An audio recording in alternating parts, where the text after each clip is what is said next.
Вітаю ўсіх слухачоў Еўрарадыё. В эфіры для вас працуе Зміцер Лукашук, і наш стрым, як звычайна, можна і слухаць, і глядзець праз акаунты Еўрарадыё ў сацыяльных сетках Facebook, Аднакласнікі, ВКонтакце, на канале YouTube. У Мінску прайшоў у студзені, у Мінску і Магілёве, будзе дакладна сказаць так, прайшоў фестываль самаклопыту. Такі івент адмысловы. Я зараз не буду усе сакрэты гэтага івенту адкрываць, таму што сёння ў мяне ў гасцях ёсць людзі, якія больш падрабязна і больш дакладна пра гэта раскажуць. Так вось, і пра івент, і чым ён цікавы, і пра тое, чаму неабходна гэтыя івенты працягваць, ну і адпаведна, чаму трэба сабраць грошы на правядзенне гэтага івента, мы зараз і пагаворым з маімі гасцямі ў студыі, арганізатаркі фэсту фестываль самаклопату Вольга Ланеўская і Валянціна Говар. Добры дзень, дзяўчаты. Ну, можа быць, ад самага пачатку я хацеў тут расказаць, што вот это івент, які там тое сёе, але, можа быць, вы самі раскажаце лепш, што ж гэта за фэст такі у вас? Да, конечно, расскажем. У нас есть очень интересная предыстория о том, как мы с коллежанками поехали в санаторий отдохнуть. Уже цікаво, да? Да, и в какой-то момент делились идеями проектов, и одна из наших коллежанок поделилась идеей проекта фестиваля самозаботы, и все мгновенно отреагировали, всем очень сильно откликнулась эта идея, и так буквально за день мы объединились в инициативную группу и решили, что сделаем этот фестиваль. Фестиваль подготовили очень быстро, менее 2 месяцев заняла у нас организация, и так же, как очень откликнулась всем нам, организаторкам, эта идея, также откликнулась и аудитории идея, потому что за первые 2 дня регистрации мы собрали 400 заявок. И, собственно, идея о продолжении фестиваля возникла из-за этого возникшего большого спроса. Не, ну, чакайте, вы вот так рассказали, что, да прыкладу, я раптам сустракаю дзе-нибудь абвестку ў Фейсбуку. Праводзіцца фестываль самадапамогі. Я павінен быў адразу там подать заявку. Ну, а про что он? Просто сейчас такой период в жизни, и у многих людей в 21 веке появилось очень много таких социальных проблем, когда человек постоянно что-то делает, что мы стремимся делать еще больше, еще сильнее, еще лучше, хотим развиваться, хотим быть экспертами в том, что мы делаем, и забываем о том, что я не смогу заботиться о других, помогать другим, особенно если я связана с какой-нибудь такой профессией, которая помогает другим людям. И в связи с этим, из-за того, что я только думаю про других и забываю думать о себе, я начинаю терять этот ресурс такой заботы о себе. Я забываю подумать о том, как я себя чувствую, что для меня именно важно сейчас, с кем я хочу быть, о чем я хочу поговорить, на какую встречу именно я хочу пойти, а не идут мои друзья и так далее. И мы начали думать про то, что как такому современному человеку помочь разобраться в этих кризисных моментах в жизни, как выбрать вот эту золотую середину именно для себя. И что делать, если у меня нету большого количества денег, чтобы ходить постоянно на терапию, на коучинг, на такие... Если я не разбираюсь сама в йоге, не понимаю, как... или не всегда знаю, как отстаивать свои границы, как такому представительнице города Минска прийти на мероприятие, которое будет открыто для всех, и как получить такую азбуку, как справиться с небезопасной для себя ситуацией, когда я начинаю быть в кризисе, и как я могу о себе позаботиться сама, лично, без участия, еще пока что на таком первом уровне, без участия людей извне. То есть когда я могу сама отследить, что в моей жизни начинает происходить не так, и что лично я для себя могу сделать, чтобы улучшить качество своей жизни. Я так правильно зразумеў, что это такі івент, ну, такі нібыта, я не ведаю, сеанс, арт тэрапіі, каб навучыць людзей задумацца про тое, што трэба клапаціцца пра сябе і у прынцыпе навучыць этому, як клапаціцца правильно про сябе. Да, вы правы, в том числе.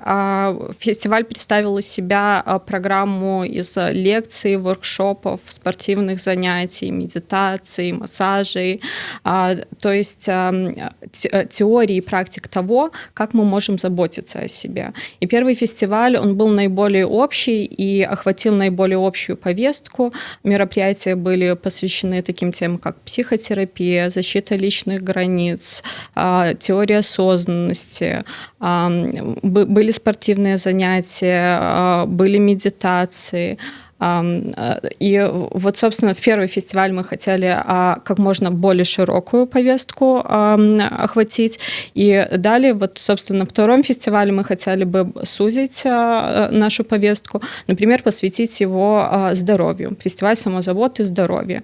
Потому что, будем честны, насколько мы бережны к себе в плане здоровья, как часто мы проходим регулярные анализы, а вообще какие анализы нужно проходить, с какой частотой, что нужно делать нам собой, чтобы наше тело и наша ментальность была здоровой. Ольга, я вот больш хацеў бы ўсё ж таки падрабязна і правёўшы гэты першы фестываль, што вы зразумелі? Вы аказаліся правыя у сваіх меркаваннях, што людзі у пераважнай большасці развучыліся клапаціцца пра сябе? Я думаю, да, что мы оказались правы. Я бы только подчеркнула, что они не разучились. Большинство из нас никогда не умело заботиться о себе, потому что там 90-е, 80-е, 2000-е, когда мы росли, особенно в 90-х, когда мы росли, наши родители хотели зарабатывать деньги, у них не было времени заниматься детьми, а особенно показывать им, что важно внутреннее состояние человека и важны чувства, либо восприятие мира так, как я его вижу, и что это правильно. И поэтому такой момент, когда этот фестиваль, в первую очередь, мне кажется, я и другие мои коллежанки делали для себя, в том числе, чтобы самим учиться заботиться о себе, постоянно возвращаться к тому, что если я не буду в ресурсе, то это фикция, придуманная мной, что я смогу поддерживать ресурсы других людей. И поэтому вот эта заинтересованность фестивалем, которая получилась, привела к тому, что мы еще больше утвердились в том, что тема важна, что она настолько было с таким огромным откликом среди людей. Даже Валя уже про это говорила, несмотря там, на то, что там прошло 2 дня, мы вначале даже еще не опубликовали конкретную программу, только обозначили, что будет происходить, и саму тему это уже вызвало ажиотаж. Это говорит о том, что у людей не хватает знаний, не хватает такой решимости еще к тому, чтобы, например, ходить к более узким специалистам и вообще понимать, что сейчас у меня уже проблема моя личная, и мне бы не мешало заняться собой. Поэтому такая возможность, в которой есть прощупать вот эти базовые потребности того, что не только, например, там, самозабота — это посещение терапии, то есть, но самозабота — это и спорт, и там медитация, и еда, и там люди, которые меня окружают. То есть мы хотели обозначить вот эти какие-то поля, которые потом можно будет углублять в будущем. Скажите, вот, может быть, кто-нибудь послухае, там вот сходу заскочыў вот зараз менавіта на наш эфир и пачуе такие фразы, что вот люди развучыліся думать про сябе, вот такі івент, каб навучыць клапаціцца найперш про сябе, там, про свае патрэбы, и скажа: так это, как это учит эгоизму. Что вот я на першым месцы, для сябе ўсё, а что там будзе там, вот уже можно не звяртаць увагі. Вот что вы откажете? То, что эгоизм в некоторых случаях это неплохо. И у такого философа, как Фром, в его книжке «Искусство любить» есть понятие о том, что если мы невозможно любить кого-то одного. Если мы не любим, ты любишь либо никого, либо все человечество. Если ты не любишь себя, то ты не любишь никого. И наоборот, если ты любишь себя, то ты любишь всех. И в том числе про это наш фестиваль. Если ты любишь себя, то ты любишь всех. Возлюби себя, Да. как говорит. То, як спевал Высоцкий, хорошую религию придумали индусы, да? Так и тут. В принципе, добрые оправданні, не оправданні, хотя, может быть, это и правда. Коли ты перестаешь думать про себе цалком, а думаешь только там про новокольных, там, скажем, про сям'ю, там, про детей, про мужа, как вот им там догодить найперш, там, як каб на працы вот усё зрабіць, а вот як там у тебе что у сябе там не паспеваешь на сябе, то это может быть и не вельмі добра. До чего это может привести? Я думаю, можно вспомнить вот эту заезженную историю с самолетом, когда всегда в самолете говорят, что вначале наденьте маску себе, а потом ребенку, либо человеку, который в ней нуждается. И вот именно наш фестиваль самозаботы не учит такому эгоизму, хотя у меня довольно-таки спорное отношение к этому слову, но учит в первую очередь, если я не научусь заботиться о себе, то моя вот эта забота о других, она будет такой, которая она будет у меня забирать энергию, а не приносить мне удовольствие, ресурсы и силы, потому что тогда я недовольна собой и требовательна к другим, и строю какие-то ожидания. Но в первую очередь очень важно, мы как организаторки считаем, что важно выстроить вот эту заботу о себе, чтобы укрепить себя как личность, свою позицию в обществе, чтобы верить в себя, что мои действия правильны, чтобы доверять себе, своей интуиции. И когда я очень уверенно стою на земле, тогда я могу вот уверенность на своем опыте показывать другим людям, чтобы и другие стояли более уверенно, чтобы чувствовали себя более комфортно, и чтобы могли отстаивать там свои интересы, свое мнение, чтобы там, на основе того, как, например, ведут себя родители, чтобы дети перенимали такой же опыт. Если я, например, нахожусь в рабочем коллективе, мои коллежанки и коллеги видят, как я себя веду, чтобы они также могли брать вот этот положительный опыт у меня, чтобы внедрять вот эту самозаботу в массы, не только как бы вот этот помогать кому-то ради чего-то, непонятно чего, только я помогаю себе, но и готова помогать кому-то. Прогучала уже некалькі разоў менавіта так вот калежанкі, вот мы собрались для нас найперш и так далей. Гэты ивент это для жанчын выключна?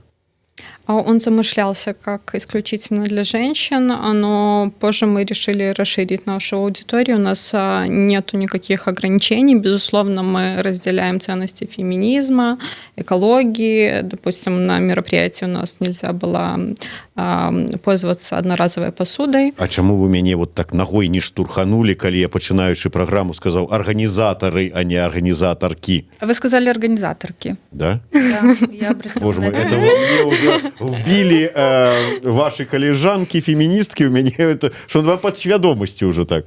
Может быть. Да. Выбачайте, перебил. В общем, у нас нету никаких ограничений для нашей аудитории.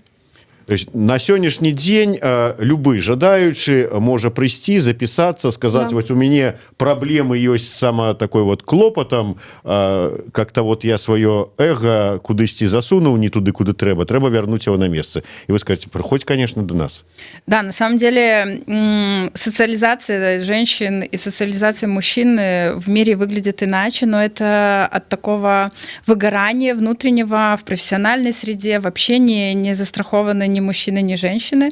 Поэтому, может быть, у мужчин будут другие потребности на таком фестивале, может быть, у женщин будут другие, но смысл в том, чтобы показать проблему того, как нас, взрослых людей, например, не научили быть взрослыми, чтобы уметь отслеживать какие-то реакции в организме. Я думаю, и мужчинам, и женщинам это полезно. Поэтому, несмотря на то, с другой стороны, что мы открыли регистрации для всех, большинство людей, которые пришли, это были женщины, но это не помешало другим мужчинам отважиться и прийти на такое мероприятие, где звучат формулировки «коллежанка», «организаторка», и так далее. И тоже побыть в атмосфере, где люди вне зависимости от гендера и возраста учатся заботиться о себе. Вы так сказали, не глядячи на тое, что мы наступили на горло своей песни, И пустили всех. Ну, я бы не сказала, что мы пустили. Мы были заинтересованы в том, чтобы вот именно люди пришли, и мы благодарны различным порталам, СМИ, которые писали о нас и помогали распространять информацию. И это привело к тому, что группа, которая пришла, эти там 200 человек, больше 200, это та группа людей, которые они на самом деле из разных сообществ, из разных групп, и люди, которые не всегда встречаются на одних и тех же мероприятиях. То есть это позволило еще больше окунуться в проблему, что без разницы, чем ты занимаешься. Работаешь ты в IT-компании, потому что иногда мне присылали скрины там, чатов в IT-компаниях, что люди обсуждают наш фестиваль. Работаешь ли ты психологиней в территориальном центре? Это все равно то, что ты не застрахована о том, что тебе может быть плохо, либо ты можешь быть недовольна тем, что происходит вокруг тебя.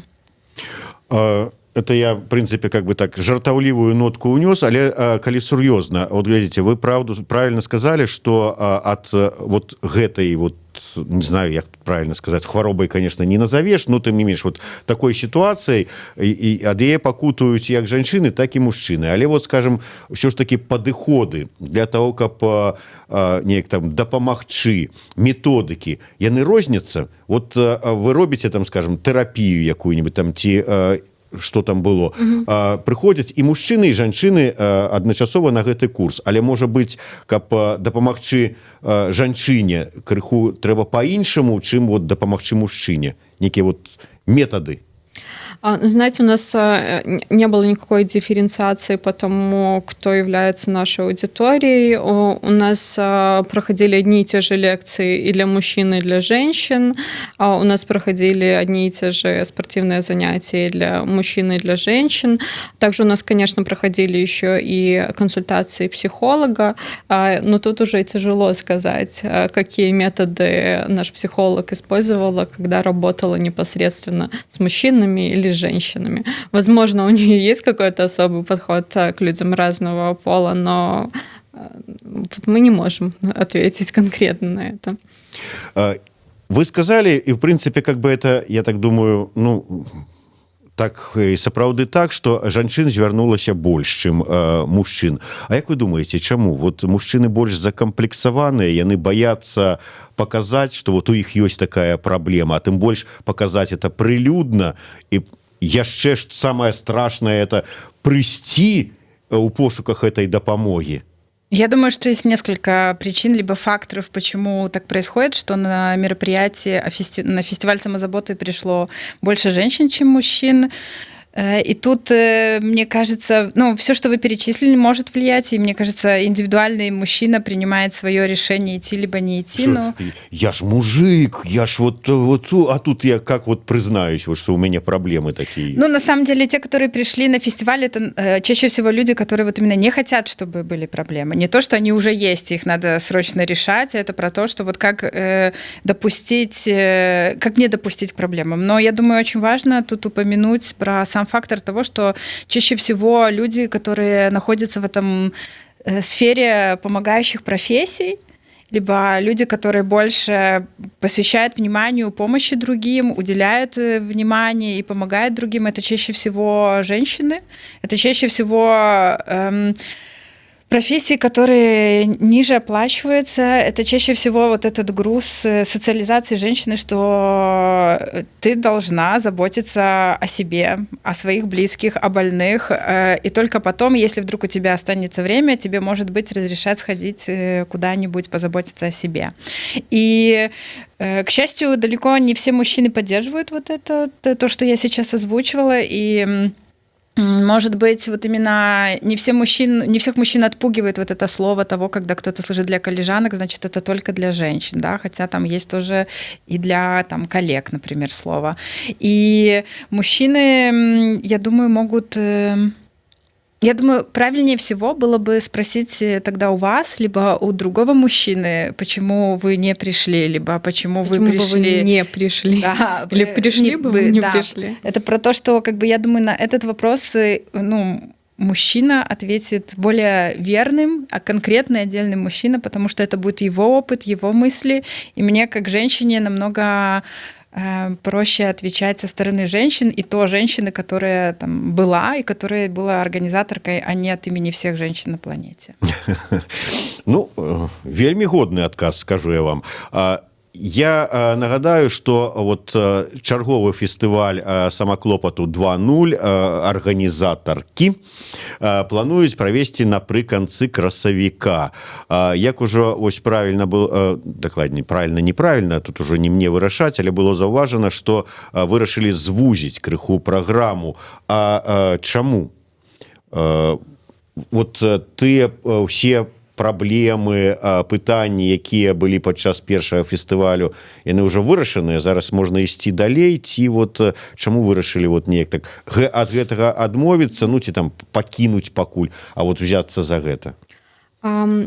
Размышляя о возможной программе следующего фестиваля, мы подумали о том, что было бы неплохо повестку, которая была заявлена на первом фестивале, начать углублять в последующих фестивалях. Потому что первый фестиваль, он не был нисколько профилизирован, то есть там не было никакого фокуса, у него была цель дать наиболее широкий спектр возможных практик, которыми можно было пользоваться на пути к заботе о себе. И разумно нам показалось в дальнейшем все-таки более делать акценты, давать более глубокие знания. И, собственно, первое, на что мы обратили внимание, это здоровье, потому что здоровье на собственном опыте, вот как уже Оля говорила, мы делали фестиваль как для себя. И обсуждая в кругу коллежанок, с чем у нас есть проблема, это с тем, как мы заботимся о себе в плане здоровья. Подумали, что это было бы полезно для большого количества людей, и в дальнейшем, обсуждая со своими друзьями, подругами, наши, по крайней мере, я только утвердилась в мысли, что это будет актуально и полезно. Можна больш падрабязна прачытаць пра саму гэтую ідэю, пра сам івент, пра сам фестываль на платформе Мола-Мола, дзе арганізатаркі збіраюць грошы на правядзенне чарговага фестываля. Я вось зайшоў, рыхтуючыся да эфіра, паглядзеў, што, ведаеце, вот мяне зацікавіла у вашым раздзеле «Што новага?», адразу зачапіўся, што хочам арганізаваць фестываль, дзе зможам закрануць тэмы такой ненасильственной коммуникации, цитую. Вось такая камунікацыя, я зараз просто гляжу апошнім часам вельмі вот як камунікуюць людзі ў сацыяльных сетках, калі адзін зачапіўся за другога і пачынаюцца, як это кажется на сленге сацыяльных сетак, срачы с абразамі і гэтак далей. А вот вы можете научыць, каб людзі сябе тактоўна, інтэлігентна паводзілі падчас дыскусій ці размоў, ці там якіх там абмеркавання, можа быть, нават вострых тэмаў у сацыяльных сетках? Я думаю, что на нашем первом фестивале была тема, связанная с ассертивностью, это защита личных границ со способом высказываний, так, чтобы заботиться о себе, но при этом не нарушать границы другого человека. И вот эта тема, связанная с ненасильственной коммуникацией, это про то, чтобы всегда говорить прямо, говорить правду, но при этом вот именно выстраивать так границу свою и другого человека, чтобы не оскорблять, чтобы всегда отслеживать свои эмоции, чтобы говорить, как только появляется запрос, а не когда я смолчала, и тут взорвалась. И интернет — это такое пространство, которое является иным полем действия, нежели общение вживую.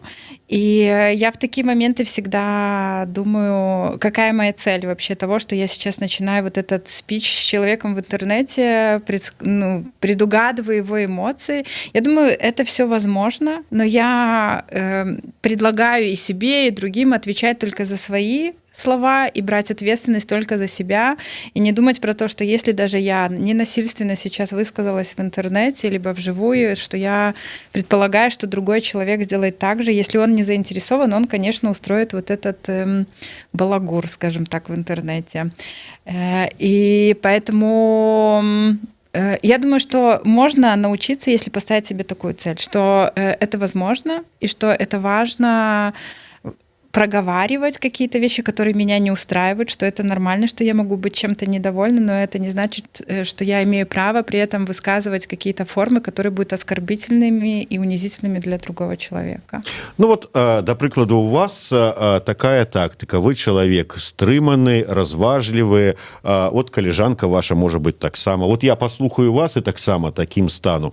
А з таго боку экрана не такія людзі не прыслухаліся, не дачулі ці наплевалі на наше меркаванне. Я вот хочу сказаць вот так, паслаць ці параіць ці яшчэ што-нибудь, як абараніць сябе ад вот такога такой рэакцыі, такого вот агрэсіі з таго боку. Баніць? Ці можна неяк вот так поставить некие такие, научиться ставить оборону от всего этого? Я думаю, что тут очень важно индивидуально понимать, чего хочется самой, потому что если я буду таким человеком, который банит, и с этим мне плохо, то это не мой вариант. Если я буду той, которая никогда не ведет интернет-войны, и это буду делать, то я буду из себя все эти ресурсы забирать. Мне кажется, важно в этом всем понимать, что если я в себе не уверена, и сама в чем-то там шатаюсь со своими мыслями, то человек, который меня будет, который захочет меня оскорбить, он именно оскорбит и скажет именно то, что заденет именно меня, потому что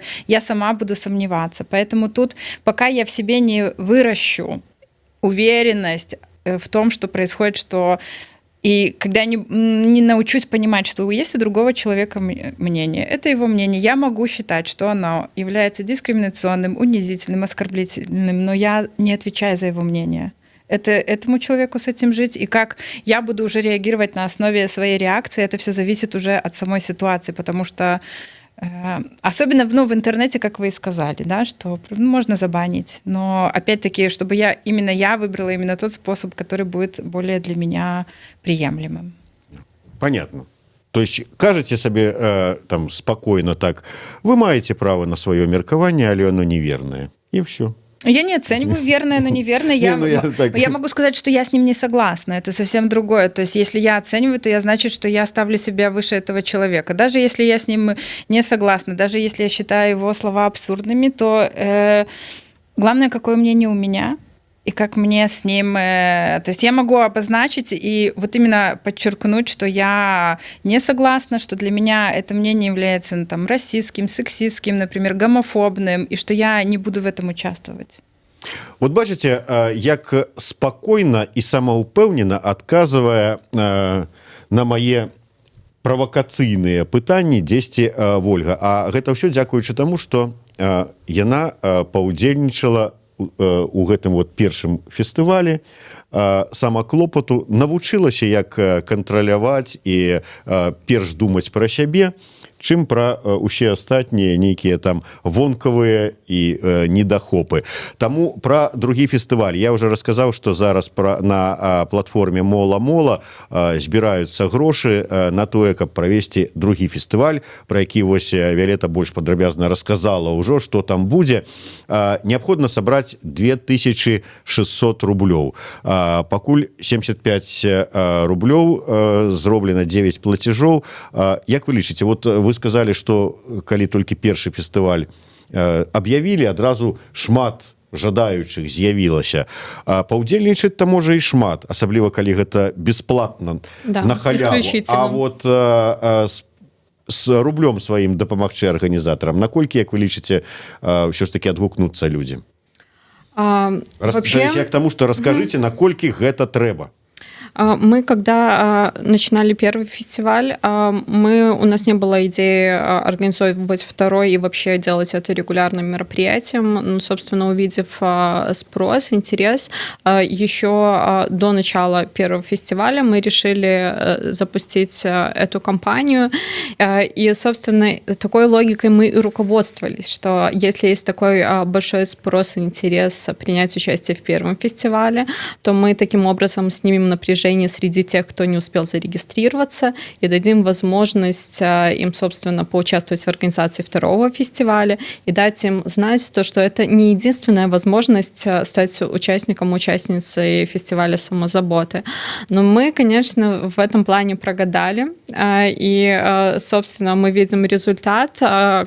Как таковой мы еще не вели кампании, и кроме там нескольких репостов еще во время подготовки первого фестиваля мы еще не делали, фактически не принимали никаких мер для того, чтобы активизировать наше сообщество, но это большой урок для всех популярных персон или популярных проектов, то, что только на популярности собрать деньги на проект не получится, и нужно приложить еще дополнительное усилия и провести действительно кампанию, специальное мероприятие, какую-то медиакампанию в социальных сетях, либо совместно со СМИ, чтобы ваша кампания на Мола-Мола или, например, на Улі была успешной. Ну, тым не менш, 2600 гэта ўжо по вялікаму рахунку і не такія вялікія грошы. Ўсё ж таки, я спадзяюся, што атрымаецца сабраць, тым больш, што калі паглядзець, то вот, як вы кажаце, на што мы збіраем грошы, там не ідзе правда, што каб мы маглі сабе пакласці ў кішэню і з'ездзіць на Балі. Всё ідзе на канкрэтныя патрэбы, на якія? На аренду помещения мы собираем, на закупку материалов для воркшопов, на обеспечение такой работы самого фестиваля, без которой нельзя, но больше всего денег всегда уходит на саму аренду. Это такое наше... Из первого фестиваля это 50%, 60%, то есть того, что может из этих 2600, что нам надо. То есть это больше про обеспечение воркшопов, лекций, ну и аренда. Ну и закупка, может, чая и кофе для того, чтобы опять быть более экологичными и принести свою тару и не тратить на пластик деньги. Ну и все-таки гонорары для специалисток приглашенных. Еще вот, да, если так... Ну, а вот не стаіць пытанне про тое, што нейкае там узнагароджанне ці заробак арганізатаркам. То есть атрымліваецца, што по вялікаму рахунку вы ўсё это робіце, ну, таму што лічыце патрэбным. Да, это в большей мере активистский проект, волонтерский.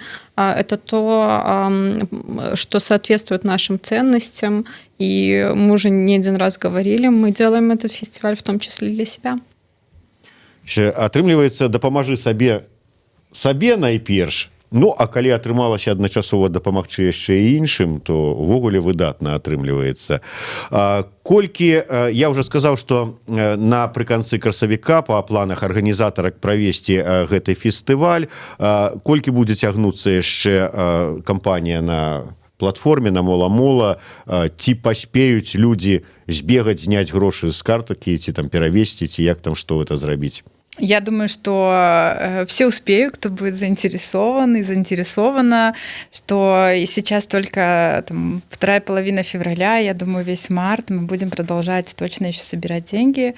Если мы соберем больше, нежели нам надо, то эти деньги перейдут на следующий фестиваль самозаботы 3.0, либо передадутся в какие-то инициативы, которые бы могли потом также заниматься темой самозаботы. Но я думаю, что мы бы хотели продолжать все-таки организовывать такие фестивали. И несмотря на то, что сейчас будет тема здоровья, есть еще другие темы, которые можно охватить в будущем. Ну, тем больше, что вот фестиваль, про який мы говорим, это не там фестиваль музычный, там, кшталту, рок за бобров, который раз у год и все. Такие ивенты можно проводить, ну, при вялікім жаданні, ну, можа, штомесяц, я скажу, это там как бы занадто, но там, скажем, раз у квартал ці раз в полгода легко. Ну, в сенсе, да. Коли будут гроши и хопить сил не выиграть. Но это сейчас самый насущный вопрос, потому что даже если какие-то вещи ресурсные в рамках организации фестиваля мы можем закрыть самостоятельно, то есть не обязательно нам требуется гонорар, наверняка кто-то из специалисток будет готов поучаствовать, то, например, оплата площадки – это уже вопрос, который будет тяжело обойти. Таким чынам, фестываль самаклопату. Заходите на сайт Мола-Мола, забиваете фестиваль, ну, тут он по-русски, поэтому лепей уже там как бы по-российски и шукать. Фестиваль самозаботы 2.0. Выбираете, кольки вы готовы ахвяраваць от 5 до 500 рублёў і рыхтуецеся до того, что вам дапамогуць нарэшце навучаць нормально клапаціцца пра сябе і шмат чаго яшчэ. Такім чынам мола-мола і там усё вырашаеце і знаходзіце. А сам фестываль на конец красавіка плануецца. Я нагадаю, што у мяне ў гасцях сёння былі арганізатаркі фэсту фестываль самаклопату Вольга Ланеўская і Валянціна Говор. Дзякуй вялікі. Зміцер Лукашук працаваў для вас у студыі. Запішуся, магчыма, таксама.